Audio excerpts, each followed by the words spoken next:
long-term crossover, or a medium. I'm using all three and the triple EMA. That is the way you want to do things. You want to, before you enter into a short-term position, you want to make sure you look at the big-term, longer-term picture. That's the best way to trade Forex, in my respectful opinion. Everybody else has their own way of doing things, and I'm sure they're very effective. Again, the point of the presentation is just to simply aid in Forex instruction as to how the market works, and a potentially more profitable way of doing things. So again, our key level here, we've pulled back to this 150.77 area, 150.77, excuse me, and we've shot out of there like a cannon. It's the main thing too is, again, this was predetermined last night. The trade here, again, I'm going to point this out so everybody can see this. This trade here on Great Britain US, now up 74 pips. This trade was entered into at 3:18 a.m. Eastern Standard Time by way of a limit order. Trade came on, and I do this on a daily basis. I pre-identify the levels. I put in my entry point based on my analysis, and then I wait for my entry to be triggered. And if my entry's not triggered, you know what? There's the best trade ever is every day in Forex. So if I don't get it today, I'll get it tomorrow. Trust me. I tend to stock these trades. So looking at things, from this perspective is certainly a different way of looking at things. But again, I think what I'm saying here, the point I would like to get across to everybody is the less you trade, the more money you will make. If you're in there constantly buying, selling, buying, selling, buying, selling, the majority of players are stopped out repeatedly.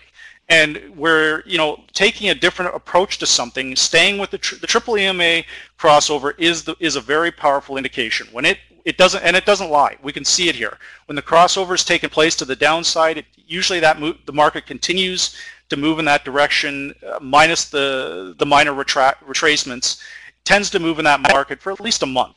And that's consistent with market cycles. And by what I mean by market cycles is that every month we have new non-farm payroll, new FOMC, new retail sales. It changes every month. This is what moves the market, causes volatility, causes your ups, your downs. Nothing in these markets, guys, only will go in one direction. It's going to move up and down, up and down. We want to identify the critical levels of when it's doing these things so we can get in and get out of our positions with as less volatility as possible, and focusing on, again, those critical levels of support and resistance as identified by Vantage Point. Now, currently, I've used a number of different programs over the years. This was a question that was asked to me last week. Is Vantage Point the only source I'm using right now? Well, in actual fact, it is. I've been using this program for about 7 years. Right now, for the last 4 years, I've used it as a standalone indicator. Everything I really need is right in front of me. Anything else is, to me now, is just literally market noise. And it's one thing to talk about something, but it's another thing to actually show something in work in progress. And the work in progress here is certainly of interest. We currently have $9,000 in profit here. We're now pushing $600 profit just on this morning's trades that were taken at 8:16 a.m. and 3:18 a.m. We've got almost 40 pips on this and 73 pips on the Great Britain US, and that's excluding the literally almost a couple of thousand pips on the other thing. Now, we can also see that I have crude oil positions here. Point of interest here, I'm sure I've got questions about that this week also. What do I think is going to happen with crude oil? Well, what I've talked about in my Forex Weekly Outlook is that I believe that the break lower on crude oil is a false break. That's my opinion. Vantage Point has been very reluctant to put out a confirmed sell signal on crude oil. Now, they have suggested that it's going lower. I will touch base on the crude oil because it's certainly a driving factor in the FX markets, to say the least. Now, looking at the light sweet crude, we are getting a crossover to the downside. We're not in oversold territory yet. We still have room to extend, but this becomes somewhat of a gut feeling. How are we going to base out around this 70 level? Well, the point of interest here that I also brought up, and I'm going to do it just for a quick second here. I'm going to take, because this will be the final part of this part of the presentation, so I'll remove this. And what I'm going to do is I'm going to bring this back up. and I'm going to put this so everybody can see this, because this is certainly, certainly an interesting thing that we're going to do here. What we're going to do is we're going to put the light sweet crude up against the Euro FX futures contracts. Now, again, the correlation has been extremely, it's been basically 100%. So let's bring this along so everyone can see this.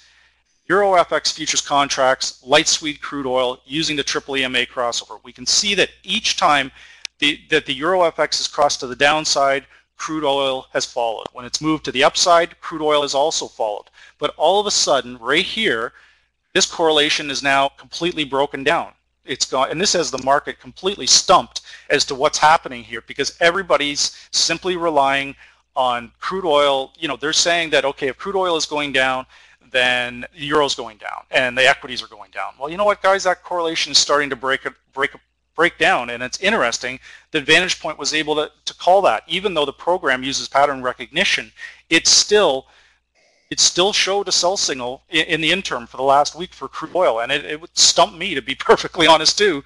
And but at the same time, I'm not quite ready to exit my longs on crude oil just yet. But the point of interest is, what I guess I'm saying is that even though the crude oil contracts are moving lower, Vantage Point maintained a buy signal on the Euro futures. That's probably, in my opinion, going back, it's got to be unprecedented in the last 2 years, because essentially, and really, it doesn't surprise me that this correlation is broke down, because, if it was this easy, everybody would be rich. Every time the Euro went down, crude oil went down, well, we'd all be millionaires. And that's, Vantage Point is clearly showing that we're not going to play that game much longer. So definitely of interest there. But even though I don't necessarily agree with what's happening with crude oil, I do agree what's happening with the euro based around my assessment of the US dollar index, the equities, and all the other driving factors. Now, point of interest here too is, the equities are moving lower. So the correlation between the S&P 500, or light sweet crude, and the S&P 500, I'll bring that up so everybody can see it too. Well, there's about 100% correlation here. The equities moved lower, crude oil followed it shortly thereafter. However, the euro bucked the trend and it went the other way. So it's very interesting that the Vantage Point was able to actually call that, and it's very impressive. So that concludes this part of the webinar. I think I'm running late. I tend to babble. I apologize for that, everybody. So what I'm going to do here now is we'll just do a quick recap of where we're at with our trades. We've got our Euro-US trade. We're in our buy position for today, 31 pips, 70 pips booked on the Great Britain US. Great trade.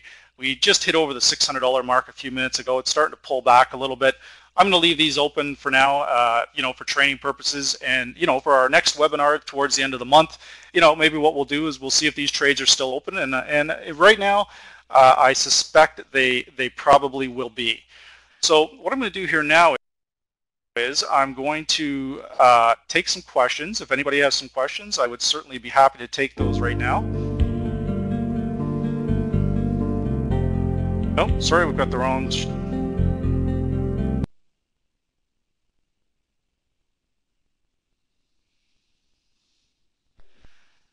Oh, a little mix up there with our slides, sorry. Okay, well, what we'll do here now is we'll take some questions here. Could you review pair market seems to be